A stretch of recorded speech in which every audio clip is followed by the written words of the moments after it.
Hi guys! So I've been wanting to do a review on my Fidget Cube for a little while now, and also give my personal reasons as to why I think that the Fidget Cube is actually a really good product. And while I was at Target the other day, I saw that they were also selling Fidget Cubes.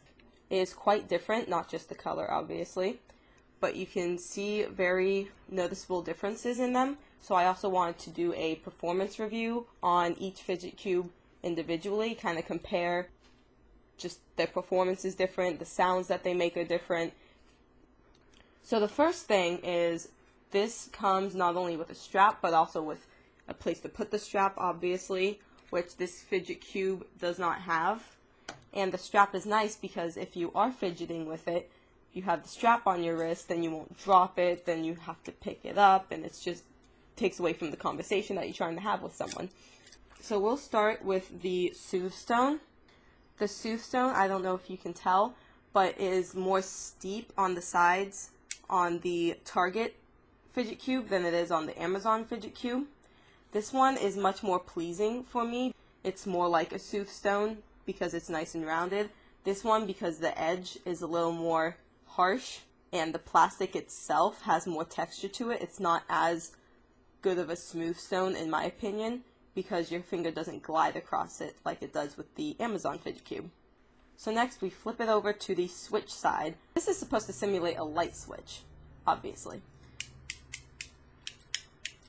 So the clicking for both of them is loud enough that it's noticeable, but it's more gentle than some of the other clicking on this cube. They're both about the same volume. At least that I can tell. I'm deaf in one ear, so don't take my word for it. The Target Fidget Cube I've noticed is a little easier to click than this one, and if you do it really fast, you don't hear the clicking at all. Which this one, no matter what, you're going to hear clicking. So then we go to the most noticeable difference in the two, which is the joystick. So for the Amazon Fidget Cube, I don't like that it sticks up, only because then it can get caught in your pocket, but you can press it in and you can obviously use it as a joystick. It does make a few clicking noises. I don't know if that's a design fail or if it's supposed to click in a certain spot when you're rotating it. But then for this one, I do not like the joystick on this one at all because it's not a smooth circle. It almost feels like a Nintendo 64 controller where they had the hexagon shape rather than the smooth circle. I don't know if you can see. The circle is not as smooth on this one. And you obviously can't press this one in because it's already practically touching the cube. So we'll flip it over to whatever this is. It's a little DJ disc. This is my least favorite part of the cube, at least for the Amazon Cube, because, and again, these are my personal opinions, it's just awkward enough for my thumb that I can't consistently spin it. I keep losing the little nub. I do like it better on this Fidget Cube because it makes a very soft noise, and because of the way that's made, because it doesn't just free spin like this one, it's a lot more pleasing. Then we'll go to the buttons. So for the Amazon Fidget Cube,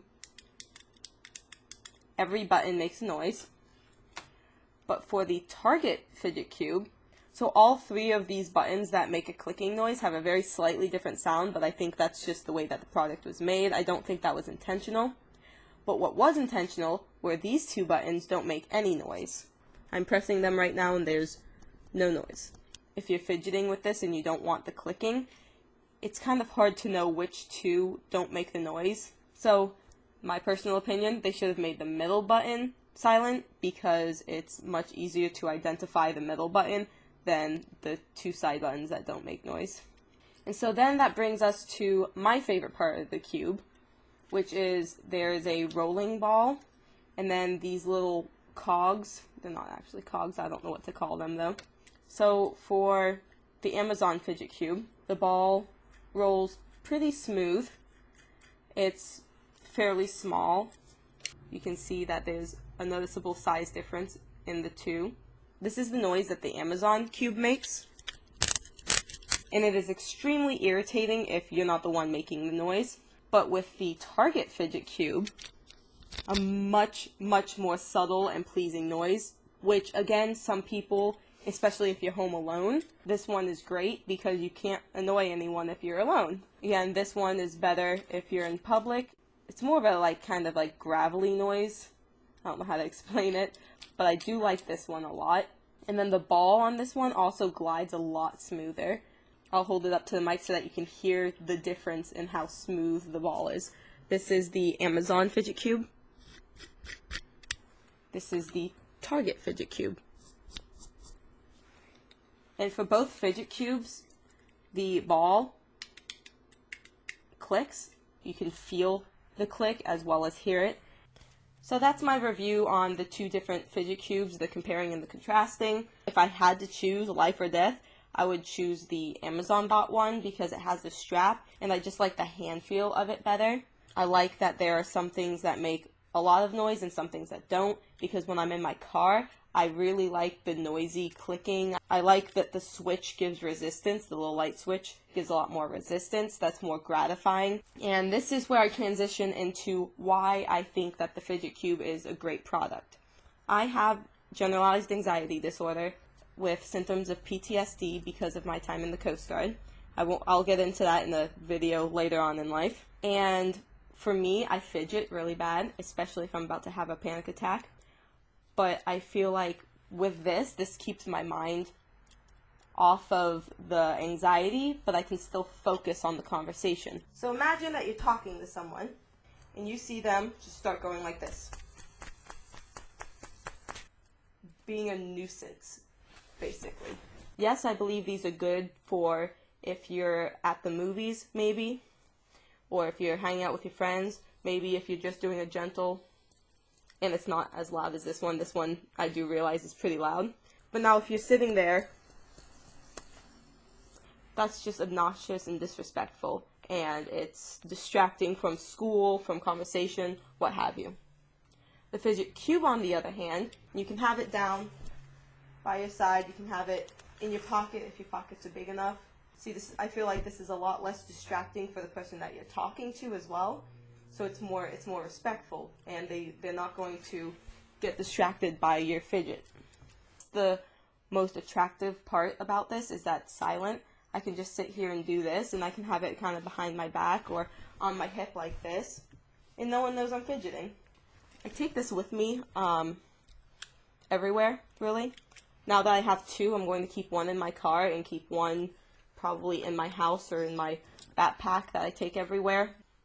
But I just feel that this is really good for me personally because I do have a fidget, and I really try to pay attention to what people are saying. But when my anxiety starts acting up, it gets really hard to, because then I'm just thinking of everything except for what I'm talking about. I don't want to be distracted by my own anxiety. So that's it for this video. I'll leave a link to this Fidget Cube in the description in case you give a crap.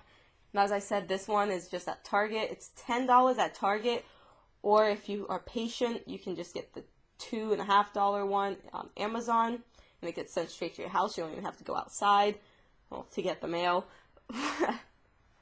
So the only thing you can really do is go out there and try different Fidget Cubes, because as I said, for legal reasons, everyone is different per company. So with that, I'm going to wrap up this video, and y'all have a fantastic day.